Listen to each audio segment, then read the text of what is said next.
नमस्कार, CBSE economics में आपका स्वागत है। और आज क्लास 12th में हम डिस्कस करने वाले हैं सेकंड यूनिट के मनी एंड बैंकिंग वाले चैप्टर में, जो आज सेकंड डे है, दूसरा दिन है।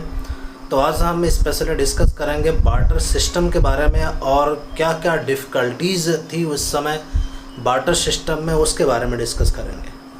तो एक्चुअल में जो बार्टर सिस्टम है वो बार्टर सिस्टम है क्या, मीन्स इन बार्टर सिस्टम या it is a system where the goods are exchange for the goods, means वस्तु के बदले में वस्तु की अदला बदली, मतलब exchanging of goods in place of goods या exchanging of goods for the goods. मतलब दोनों के पास गुड्स है, बीच में there is no use of money, मतलब बीच में मनी का कुछ है ही नहीं। आपने सामान बेचना है तो गुड्स के लिए बेचना है और ख़रीदना है तो आपने गुड्स दे करके दूसरा सामान एक्सचेंज, मतलब that is known as exchange of goods between two persons. तो दो लोगों के बीच में जब गुड्स की अदला बदली होती है, सामान की अदला बदली होती है, तो ये हुआ बार्टर सिस्टम।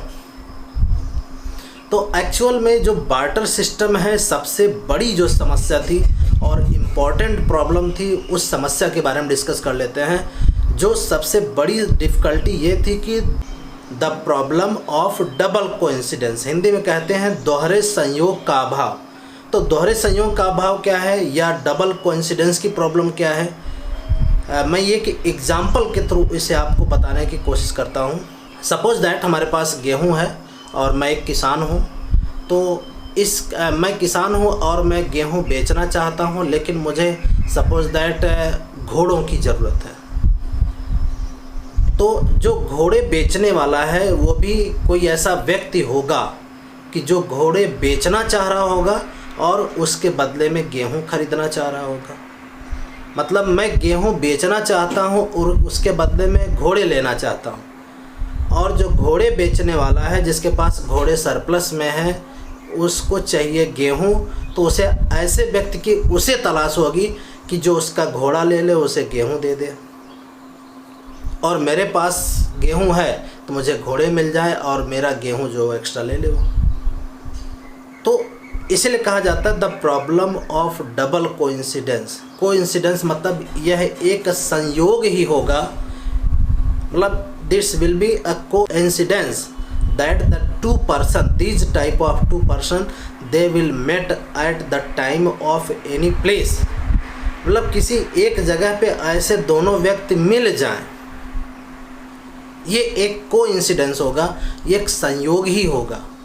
अदरवाइज आप अपने जो बैलगाड़ी है, क्योंकि हम कई हज़ार साल पहले की बात कर रहे हैं, तो बैलगाड़ी पे गेहूँ लाद करके आप खोजते रहिए कि मेरा गेहूँ ले लो और घोड़े दे दो, और घोड़े वाला घोड़े लेके घूमता रहे कि मेरे घोड़े ले लो, मुझे गेहूँ दे दो। तो ये थी एक डबल कोइंसिडेंस। मतलब अगर आप कुछ चीज़ सेल करना चाहते तो आपको गांव-गांव जाके पता करना पड़ेगा कि भाई कोई है ऐसा आदमी जो मेरा सामान ले ले और मुझे जो चाहिए वो उससे मिल जाए। तो आशा करता हूँ कि आपको ये जो बार्टर सिस्टम की जो सबसे बड़ी प्रॉब्लम थी ये समझ में आ गई होगी। तो बार्टर सिस्टम में एक्चुअल में इसे हम सीसी इकोनॉमी भी कहते हैं। सी मतलब होता है कमोडिटी और सी मतलब कमोडिटी। तो कमोडिटी फॉर कमोडिटी, मतलब कमोडिटी के लिए कमोडिटी आप एक्सचेंज कर रहे हैं या सेल परचेज कर रहे हैं, तो ये इसीलिए इसे सीसी इकोनॉमी कहा गया। मतलब जहाँ पे मुद्रा है ही नहीं, मनी के बारे में कोई जानता ही नहीं है, सामान के बदले में सामान लोग अदला बदली करते हैं, exchange of goods without use of money, that is known as barter system. लेकिन ये एक बड़ी समस्या थी। तो ऐसी समस्याएं ढेर सारी थी, उन समस्याओं के बारे में डिस्कस करेंगे। तो मुद्रा के आने से, मनी के आने से ये जो समस्या है सॉल्व हो गई। अगर हम आपको कहें कि आपके बाइक की कीमत कितनी है, सपोज दैट आपकी बाइक कितने की है, तो आप कहेंगे 50,000 की होगी, 1 लाख की होगी, 1.5 लाख की होगी। आप रुपए में आपने बता दिया।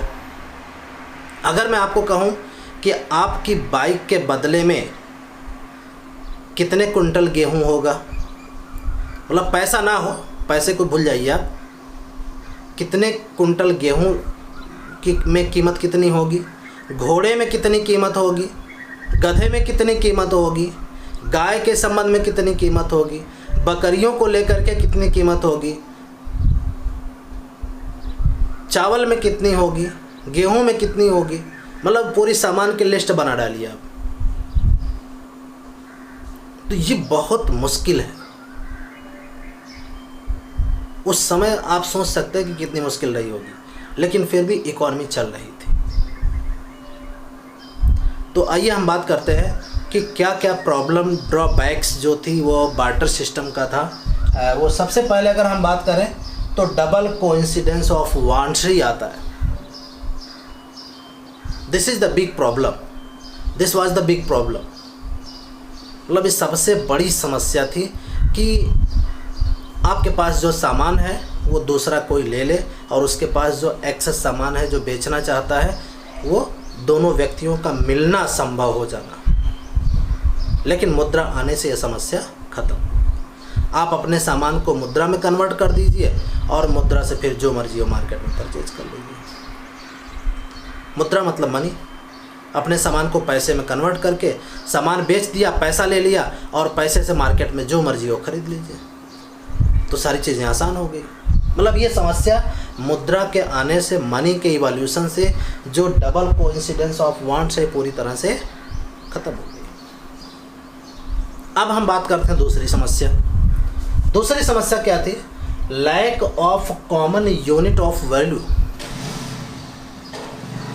अभी हमने एक एग्जांपल आपको दिया, कॉमन यूनिट ऑफ वैल्यू मतलब हर सामान की कीमत, हर सामान की कीमत, हर गुड्स की कीमत, गुड्स के रिलेशन में एक लिस्ट बना डालिए तो किस सामान के बदले कितना सामान एक्सचेंज होगा। ये बड़ा मुश्किल काम था। मतलब किस सामान की, किस गुड्स की कितनी वैल्यू होगी, कितनी प्राइस होगी इन टर्म्स ऑफ गुड्स, इसको फिक्स करना ये बड़ा मुश्किल काम था। तो मुद्रा आ गई तो हर चीज़ का रेट किस में फिक्स हो गया? मुद्रा में फिक्स हो गया। हर चीज़ की कीमत मुद्रा में फिक्स हो गई। तो मुद्रा के आने से ये भी समस्या खत्म हो गई। तीसरी समस्या बात करते हैं, डिफिकल्टी इन फ्यूचर पेमेंट। आपको फ्यूचर में पेमेंट करना है, महीने की सैलरी पेमेंट करनी है, लास्ट में पेमेंट करना है, या साल 2 साल बाद पेमेंट करना है, महीने 2 महीने 4 महीने बाद पेमेंट करना है। तो गुड्स के संबंध में कैसे पेमेंट होगा? क्योंकि गुड्स आज कीमत कुछ और है, फ्यूचर में कीमत कुछ और होगी, उसकी वैल्यू घटती बढ़ती रहती है। तो ये एक बहुत बड़ी प्रॉब्लम थी। तो मुद्रा के आने से ये भी समस्या बिल्कुल पूरी तरह से खत्म हो गई। चौथी problem, difficulty of storage of value. Value को स्टोर करना है इन टर्म्स ऑफ गुड्स। मतलब आप वैल्यू स्टोर करेंगे किसके टर्म्स में? गुड्स के टर्म्स में स्टोर करेंगे। सामान आप स्टोर करके रखेंगे। सपोज दैट आपने गेहूं स्टोर करके रखा है और नेचुरल डिजास्टर आ जाता है, सब खत्म हो गया। कीड़े लग गए, सब खत्म हो गया। कोई बीमारी आ गई, सब खत्म हो गया। आपने वेजिटेबल्स तो रख ही नहीं सकते हैं, पेरिसेबल आइटम है। जानवर रखे हुए हैं, कोई बीमारी लग गई, सारा खत्म हो गया। तो वैल्यू को कैसे स्टोर करें? तो मुद्रा के आने से वो भी एक समस्या खत्म हो गई, क्योंकि मनी को स्टोर करना बहुत आसान होता है। Transfer of value. Suppose that आपको कहीं जाना है तो कैसे लेके जाएंगे सामान? बहुत दूरी, 1000, 2000, 4000 किलोमीटर जाना है आपको, पैसे तो है नहीं, तो कैसे जाएंगे लेके सामान? खाने के लिए कुछ चाहिए तो आप सामान लेके घूमते फिरेंगे, गेहूं चावल दाल सब गठरी में, और चलते भी थे लोग। ऐसा ही था सिस्टम। लोग जब 100, 200, 400, 500 किलोमीटर दूरी तय करते थे तो घर से पूरा उतने दिन का राशन ले करके चलते थे। सारी चीज़ें लेके चलते थे और फिर जहाँ पहुँचते थे, क्योंकि वो एक टाइम के बाद ख़त्म हो जाता था, फिर वहाँ मेहनत मजदूरी करके फिर जो मिलता था उससे काम चलाते थे अपना। तो मुद्रा के आने से मनी ट्रांसफ़र बहुत आसान हो गया। आप यहाँ बैठे बैठे, आप घर बैठे बैठे पैसे को, आप वैल्यू को कहीं भी ट्रांसफ़र कर सकते हैं, पूरे all over the world. America से लेके कहीं भी आप पैसे ट्रांसफ़र 2 मिनट में कर सकते हो। आप ये सोचिए, जब सामान, मतलब पैसा रहा ही नहीं होगा, केवल सामान रहा होगा, तो आपको सामान कहीं भेजना कैसे भेजेंगे? लेकिन मुद्रा के आने से ये सारी समस्याएं खत्म हो गई। कैरी करना आसान हो गया। अदरवाइज बैलगाड़ी, 2-4-6 बैलगाड़ी में सामान लाद करके लेके घूमते फिरिए।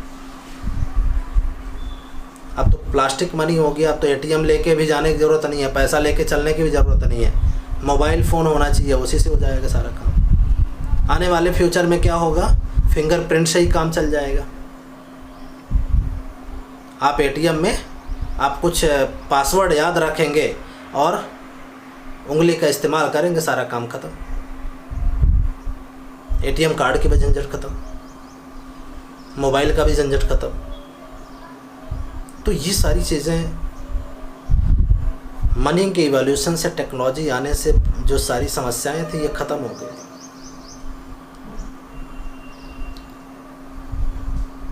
आशा है कि मुझे आपको ये चीज़ समझ में आ गई होगी। चैनल पर अगर नए हैं तो सब्सक्राइब कर लीजिए। कल फिर मिलते हैं एक नई वीडियो के साथ में, तब तक के लिए बाय बाय।